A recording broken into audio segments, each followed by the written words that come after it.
Evangelho, sexta-feira da terceira semana do tempo do Advento. O Senhor esteja convosco, Ele está no meio de nós. Proclamação do Evangelho de Jesus Cristo, segundo São Lucas. Glória a vós, Senhor. Naquele tempo Maria disse: A minha alma engrandece o Senhor, e o meu espírito se alegra em Deus, meu Salvador, porque olhou para a humildade de sua serva.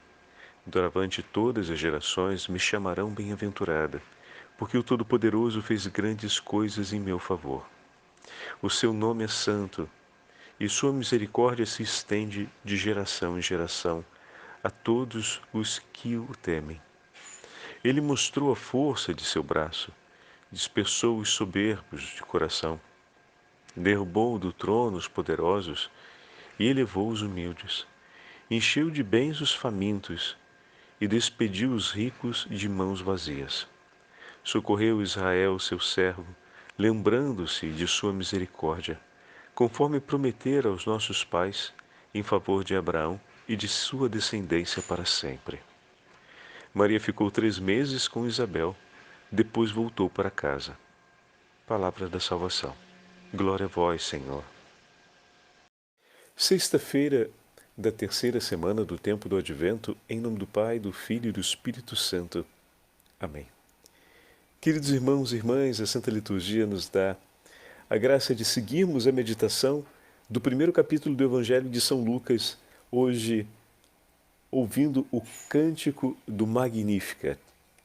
Ontem ouvíamos Santo Ambrósio falando que o encontro das duas mães foi um encontro onde profetizavam em favor da história do povo, em que trocavam palavras de glória ao nome do Senhor pelas maravilhas que estava realizando.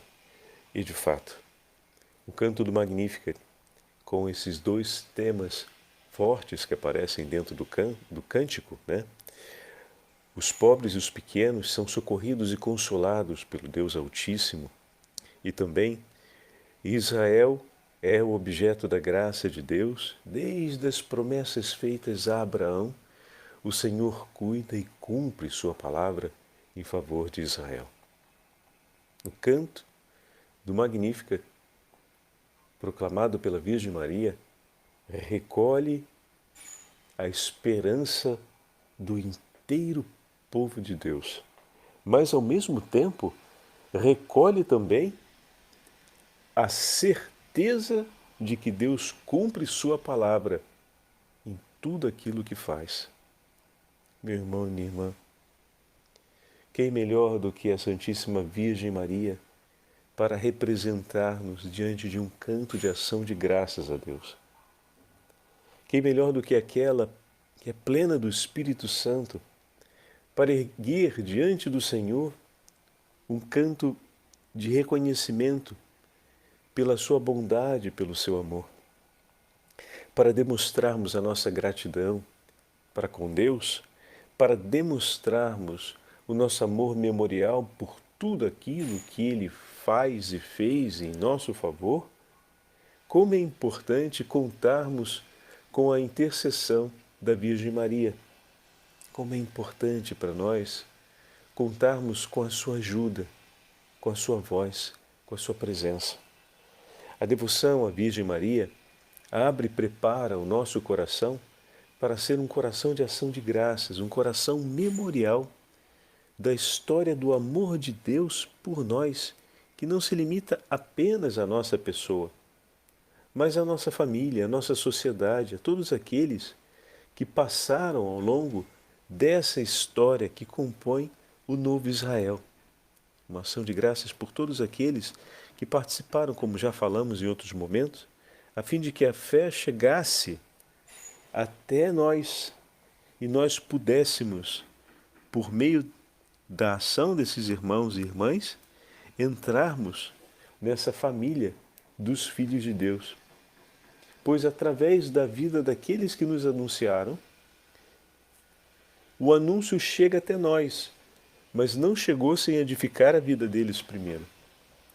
Então, quando nós somos chamados à fé, esse chamado que chegou até nós foi ao longo do tempo edificando muitos outros corações.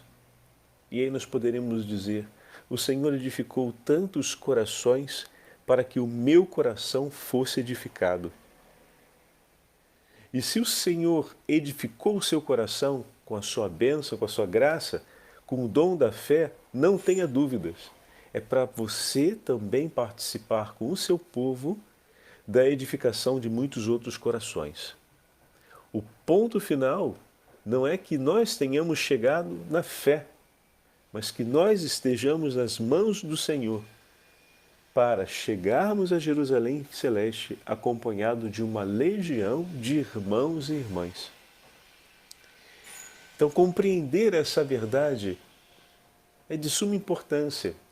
Quando a Virgem Maria canta a alegria do Senhor ter sido fiel às gerações, desde Abraão, significa que todas essas gerações guardaram a fé que foi transmitida até aquele momento ao coração da Filha Imaculada de Sião, que guardou perfeitamente a fé recebida, sem nada perder. E por meio dessa filha, tantos outros se tornarão filhos do Altíssimo. O que um coração entregue nas mãos do Senhor não pode fazer, não é mesmo? Quando um coração integralmente se coloca nas mãos do Senhor, o quanto Deus não pode operar, realizar de graça para a conversão de muitos outros corações. E ontem comentávamos a respeito disso, falando sobre essa beleza do itinerário vocacional, do entregar-se nas mãos do Senhor, para que o Senhor possa realizar na nossa vida e através da nossa vida maravilhas, porque, como foi dito ontem, o Senhor quer contar conosco na obra da salvação.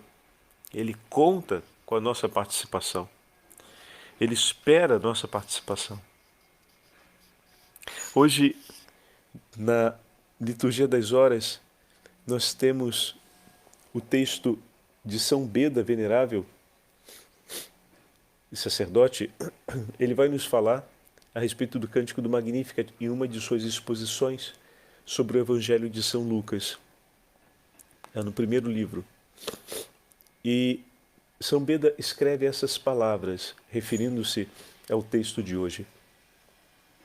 E Maria assim disse: a minha alma engrandece o Senhor e se alegrou o meu espírito em Deus, meu Salvador.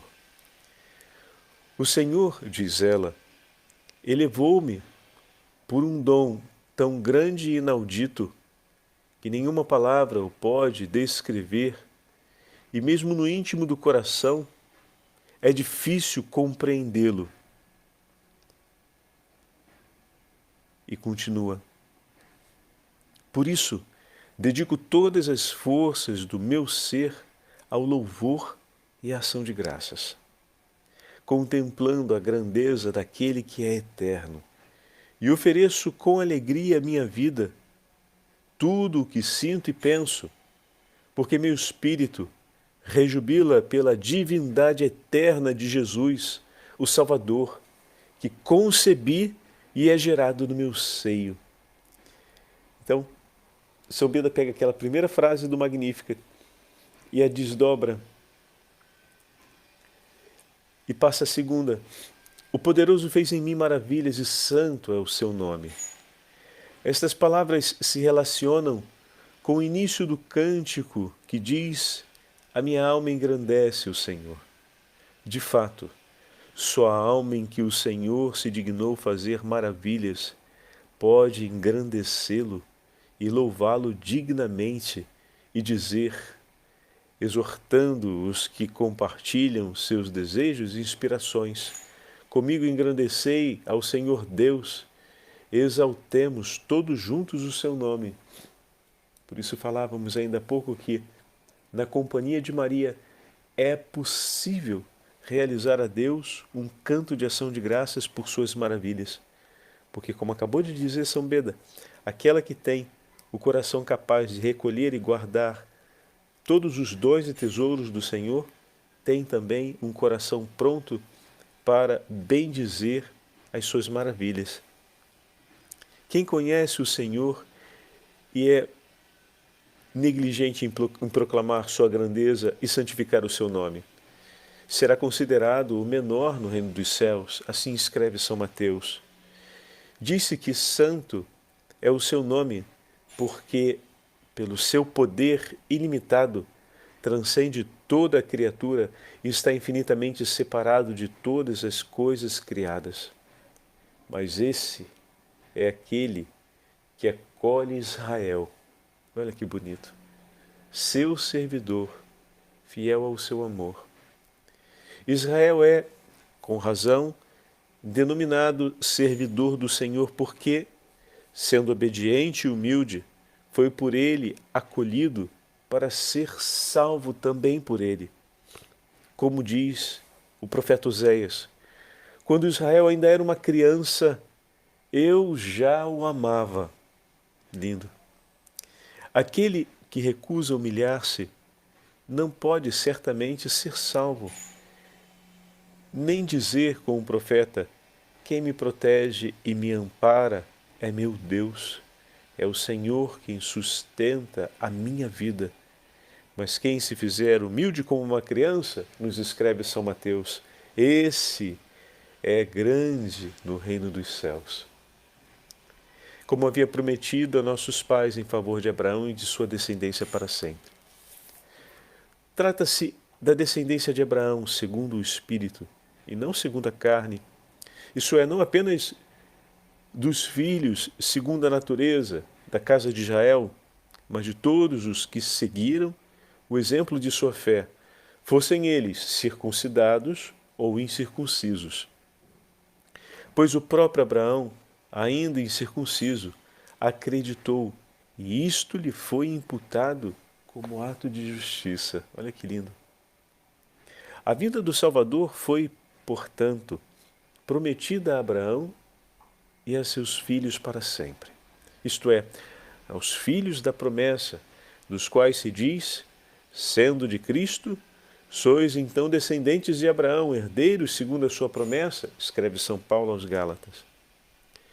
É com razão que antes do nascimento do Senhor e de João Batista, suas mães profetizam para que, tendo o pecado começado pela mulher, os bens comecem igualmente por ela. E se foi pela sedução de uma só mulher que a morte foi introduzida no mundo, agora é pela profecia de duas mulheres que se anuncia ao mundo a chegada do Salvador. Lindíssimo, né? Que delicadeza de São Beda, na hora de olhar o Magníficat e voltar ao ponto inicial. O canto se dá no encontro entre Santa Isabel e a Virgem Santíssima, que já Santo Ambrósio ontem nos falava com tanto amor e com tanto significado desse encontro entre as duas, e nos entrega hoje São Beda um conhecimento a mais para melhorar ainda mais a oração dos mistérios gozosos durante o Santo Terço, especialmente, óbvio, o segundo mistério. São Luís Guion de Montfort, no Tratado da Verdadeira Devoção, nos escreve essas palavras, comentando a humildade da Virgem Maria. Como observamos, a humildade é a virtude mais elevada diante de Deus. Por meio da humildade se chega à princesa de todas as virtudes, que é a obediência. Mas não é possível obedecer sem ser humilde. Então, a maior excelência é a perfeita obediência, mas não se chega lá sem a humildade. Ela é considerada por muitos a rainha das virtudes. E é exatamente por não ser capaz de ser humilde que o demônio é sempre desmascarado em todas as suas trapaças. Ele pode se disfarçar e se meter escondido em várias outras experiências da expressão de vida religiosa, mas na humildade não, porque ele não suporta a humildade. Ele não é humilde. Então a forma de desmascará-lo e a forma de fazer com que ele se afaste é perseverando na humildade em obediência a Deus. Maria manteve-se escondida durante toda a sua vida, escreve São Luís Grignion de Montfort. Por isso o Espírito Santo e a Igreja chamaram-lhe Alma Mater. É um título de Nossa Senhora. Mãe escondida e secreta. A sua humildade era tão profunda que nada na terra a seduzia mais poderosamente ou continuamente do que esconder-se de si própria e de todas as criaturas para que só Deus a conhecesse. Aprove a Deus, atendendo aos seus pedidos de ocultação, empobrecimento e humildade, esconder a sua concepção, o seu nascimento, a sua vida, os seus mistérios, a sua ressurreição e a sua assunção de quase todas as criaturas humanas. Nem os seus pais a conheciam, e os anjos perguntavam muitas vezes entre si: quem é esta? Porque o Altíssimo lhe a ocultava, ou se lhes mostrava alguma coisa, escondia-lhes infinitamente mais. Que coisas grandes escondidas fez este Deus poderoso nesta criatura admirável! Como ela própria foi obrigada a reconhecer, apesar de sua profunda humildade, dizendo: o Todo-Poderoso fez em mim maravilhas. O mundo não as conhece, porque é incapaz e indigno, mas o mundo inteiro pôde perceber os efeitos de tudo aquilo que Deus escondeu perfeitamente no íntimo desta alma bendita. Como não nos aproximarmos da nossa Santa Mãe nesse período do Natal? A ela foi confiado o zelo por todas as graças necessárias em nosso favor. Nesse coração bendito e imaculado estão todos os tesouros do amor de Deus escondidos por nós, guardados para serem distribuídos em nosso favor. Com o canto do Magníficat, nos vemos encorajados a nos aproximarmos de Maria Santíssima nesses dias que precedem o Natal, para que possamos não apenas cantar com ela as maravilhas do Senhor, mas recolher no silêncio do nosso coração aqueles últimos tesouros importantes para a celebração do nosso Natal e para sermos confidentes ao seu coração imaculado, entregando para ela aquelas preocupações e necessidades nos últimos dias de preparação da celebração do nosso Natal. Com Maria Santíssima completamos esse último itinerário, a celebração do Natal, para com ela percorrermos o inteiro tempo de Natal. Que seja a celebração do Natal uma ocasião de comunhão intensa entre nós em família, para que possamos perseverar cantando as maravilhas de Deus por um inteiro ano. O Senhor esteja convosco, Ele está no meio de nós. Pela intercessão da Beatíssima Virgem Maria e de Santa Isabel, desça sobre todos vós a bênção do Deus Onipotente, Pai, Filho e Espírito Santo. Amém. São Beda Venerável, rogai por nós. São Grignion Luís de Montfort, rogai por nós.